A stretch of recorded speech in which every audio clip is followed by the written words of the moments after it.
Pelatih timnas Filipina, Albert Kaplas Hermes, belakangan ini menjadi perbincangan hingga dirinya dibanding-bandingkan dengan pelatih kepala timnas Indonesia, Shin Tae-yong. Bahkan, gaji keduanya juga sampai disanding-sandingkan. Hal ini tak terlepas perbedaan prestasi yang diukir oleh Shin Tae-yong bersama timnas Indonesia dan Albert Kaplas Hermes yang mengasuh timnas Filipina pada kejuaraan Piala AFF 2024. Komparasi prestasinya cukup mencolok.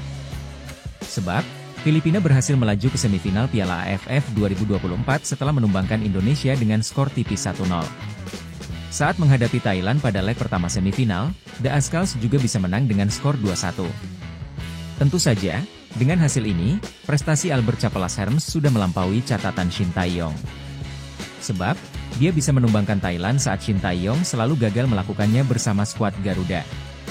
Lantas, bagaimana sebetulnya perbandingan gaji yang diterima oleh Albert Kaplas Hermes dari Federasi Sepak Bola Filipina serta Shin Tae-yong dari PSSI?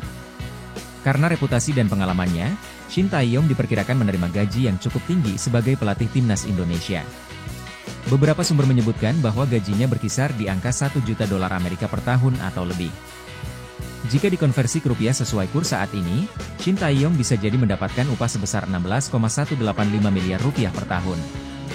Angka ini menjadikannya salah satu pelatih tim nasional dengan bayaran tertinggi di Asia Tenggara. Kontrak Shin Tae-yong dengan PSSI juga mencakup berbagai fasilitas dan bonus, yang menambah nilai total kompensasinya. Sebab, dia juga mendapatkan fasilitas tempat tinggal serta transportasi sebagai pelatih kepala.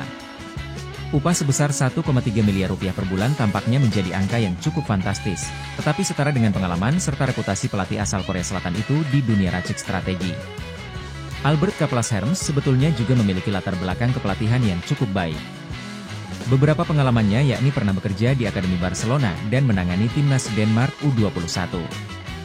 Namun, jika dibandingkan dengan Shin Tae-yong, pengalaman dan reputasi Kaplas memang belum setara. Oleh karena itu, diperkirakan gajinya sebagai pelatih timnas Filipina lebih rendah dibandingkan Shin Tae-yong. Memang cukup sulit untuk mendapatkan angka pasti.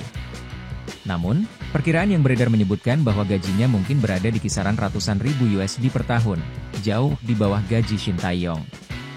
Faktor-faktor lainnya yang membedakan besaran upah kedua pelatih ini ialah reputasi dan pengalaman, sumber daya finansial federasi, serta tujuan beserta target yang dibebankan oleh federasi yang bersangkutan. Shin Tae-yong memberi pujian untuk para pemain timnas Indonesia di Piala AFF 2024 meski gagal lolos ke babak semifinal. Kini fokus STE beralih ke kualifikasi Piala Dunia 2026. Saya sangat bersyukur dan berterima kasih kepada para pemain kami yang telah bekerja keras di turnamen Piala AFF ini, tulis Shin melalui akun Instagram, Jumat 27 Desember. Timnas Indonesia hanya mampu finish di posisi ketiga klasemen Grup B Piala AFF 2024. Kekalahan dari Filipina di laga terakhir fase grup, Sabtu 21 Desember, membuat Indonesia gagal lolos ke fase gugur. Shin Tae-yong tetap bersyukur meski timnas Indonesia gagal lolos dari babak grup Piala AFF 2024. Kegagalan di Piala AFF tahun ini disebut STE jadi pengalaman bagus bagi para pemain muda Garuda. Dibandingkan dengan tim negara lain yang diperkuat oleh tim dewasa, tim kami kali ini memiliki pemain-pemain muda dengan rata-rata usia hanya 20,5 tahun. Jadi saya sangat bersyukur mereka bermain sebaik mungkin, tulis ST. Piala AFF 2024 merupakan turnamen terburuk Shin Tae-yong sejauh ini, setelah sukses ke final pada edisi 2020 dan lolos ke semifinal pada 2022. Pelatih 54 tahun itu lebih lanjut mengatakan fokus timnas Indonesia sudah beralih ke kualifikasi Piala Dunia 2026. Meskipun kami tersingkir dari babak penyisihan, Piala AFF 2024, saya yakin kami akan bangkit lebih tinggi lagi tahun depan. Meski tak mencapai puncak, saya rasa para pemain sudah berusaha semaksimal mungkin. Kini, kami akan berusaha semaksimal mungkin untuk membantu timnas senior kami melaju ke Piala Dunia tahun depan. Tolong dukung kami sebanyak-banyaknya. Selamat mengakhiri tahun 2024, ditulis ST. Pemain keturunan Batak, Samuel Silalahi sedang berada di Indonesia. Hal itu diketahui dari postingan di Instagram pribadinya. Via Instagram pribadinya, Samuel Silalahi membagikan momen bersama keluarganya. Dalam satu foto, tertera ia sedang berada di Samosir, Sumatera Utara, Indonesia. Melihat postingan tersebut, besar kemungkinan pemain berusia 19 tahun ini sedang berlibur dengan keluarganya. Tidak ada tanda-tanda dirinya bakal diproses untuk membela timnas Indonesia. Sebab, biasanya pemain yang akan dinaturalisasi bakal bertemu ketum PSSI, Erick Thohir. Adapun Samuel Silalahi merupakan pemain keturunan Indonesia yang kini berkarier di klub Norwegia, Strømsgodset. Di usianya yang masih 19 tahun, ia sudah mendapatkan kesempatan main reguler. Melansir dari Transfermarkt, Samuel Silalahi sudah mencatatkan 13 pertandingan bersama Strømsgodset di Liga Norwegia dengan sumbangan 1 assist. Posisi bermain pemain keturunan Batak ini adalah gelandang serang. Selain itu, ia bisa bermain di sayap kanan serta gelandang tengah. Menarik dinantikan apakah PSSI serta Shin Tae-yong tertarik untuk membawa pulang Samuel Silalahi yang punya potensi. Apalagi kini sang pemain sedang berada di Indonesia. Jika terrealisasi, maka ia bakal menjadi tambahan yang bagus di lini serang skuad Garuda. Atau menjadi pilihan untuk mengisi posisi gelandang yang masih membutuhkan nama tambahan.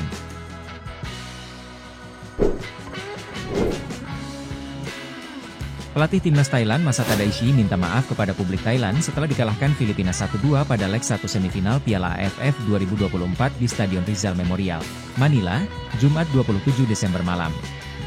Sejak Piala AFF digelar pada 1996, Thailand tidak pernah kalah dari Filipina sebelum pertandingan semalam. Prestasi terbaik Filipina melawan Thailand di Piala AFF adalah meraih hasil imbang pada Piala AFF 2014 dan 2018. Total sebelum pertemuan di Stadion Rizal Memorial semalam, Thailand versus Filipina sudah 12 kali bertemu di Piala AFF dan meraih 10 kemenangan serta 2 kali imbang. Saya harus minta maaf atas hasil pertandingan ini. Saya tidak tahu statistiknya, kami belum pernah kalah dari Filipina sebelumnya di turnamen ini. Kesulitan di sepak bola ASEAN adalah, menang dan kalah bisa terjadi kapan saja, ujar Ishii dikutip dari Thairat. Thailand sebenarnya tidak bermain dengan buruk. Bahkan Patrik Gustafsson dan kawan-kawan lebih unggul dalam hal penguasaan bola dan serangan. Namun, dari 14 usaha tembakan, hanya 4 yang mengarah ke gawang. Sebaliknya, Filipina bermain sangat efisien. Meski lebih sering berada di bawah tekanan Thailand, tim asuhan Albert Capelas itu mencetak 2 gol dari 2 shot on target yang dilakukan. Ishii mengaku belum bisa mengungkapkan alasan timnas Thailand dikalahkan Filipina. Namun, pelatih asal Jepang itu memastikan Thailand akan tampil lebih bagus saat leg kedua di Bangkok, Senin 30 Desember. Setelah ini, kita harus melihat 2 gol yang masuk ke gawang kita dalam pertandingan ini. Kita harus melihat bagaimana cara memperbaikinya agar kita tidak kebobolan lebih banyak gol dan memikirkan pemain yang akan diturunkan di pertandingan kedua melawan Filipina. Kita kebobolan gol pertama, tetapi kita berhasil bangkit. Di babak kedua, para pemain bermain dengan baik dan konsisten dalam permainan mereka, tetapi kita kebobolan gol dari tendangan bebas. Itu mungkin akibat pergantian pemain. Semua pemain mungkin sedikit panik, tetapi saya yakin kita akan bangkit, ucap Ishii menambahkan.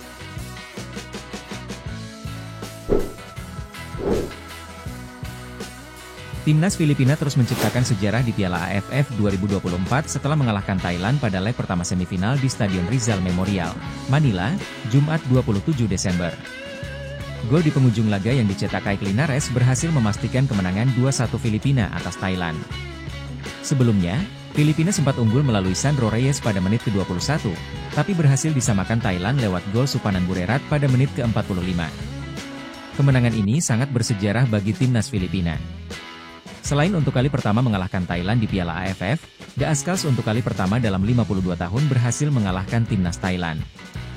Sebelumnya, kemenangan terakhir Filipina atas Thailand terjadi pada 1972 di Jakarta pada ajang Jakarta Anniversary Tournament. Alasan mengapa para pemain kami memenangkan pertandingan bersejarah ini adalah karena kerja sama tim dan kemauan mereka untuk maju dan memberikan segalanya bagi bendera dan negara, kata Presiden Federasi Sepak Bola Filipina, PFF, John Anthony Gutierrez dalam keterangan resmi. Thailand sebenarnya lebih mendominasi pertandingan melawan Filipina. Namun, tim asuhan Masata Daishi itu selalu kesulitan dalam melakukan penyelesaian akhir. Pelatih Filipina, Albert Capelas, mengaku bangga timnya bisa mengalahkan Thailand yang memiliki ranking FIFA 53 posisi di atas Filipina. Namun, pelatih asal Spanyol itu mengatakan perjuangan Filipina belum berakhir. Kami tidak pernah kehilangan harapan, karena tim ini, mereka adalah pejuang. Mereka berjuang keras untuk negara ini. Tapi, ini hanya satu pertandingan, kata Capelas. Saya tahu ini pertandingan yang sangat penting, sangat istimewa bagi semua orang, bagi negara, bagi para penggemar, bagi semua orang. Namun, kami baru melakukan setengah pekerjaan, Iucap Capelas menambahkan. Kemenangan ini membuat Filipina hanya butuh hasil imbang untuk lolos ke final Piala AFF 2024 saat melawan Thailand pada semifinal leg kedua yang berlangsung di Stadion Raja Manggala, Bangkok, Senin 30 Desember. Oke Timnas Lovers, siapa kita? Kita Indonesia. Ayo kita dukung terus sepak bola tanah air Indonesia. Jangan lupa dukung terus Garuda Raya Channel dengan subscribe, like, dan komen karena saran dan kritik kalian sangat bermanfaat untuk perkembangan channel ini. Tungguin video selanjutnya dari Garuda Raya Channel. Salam olahraga.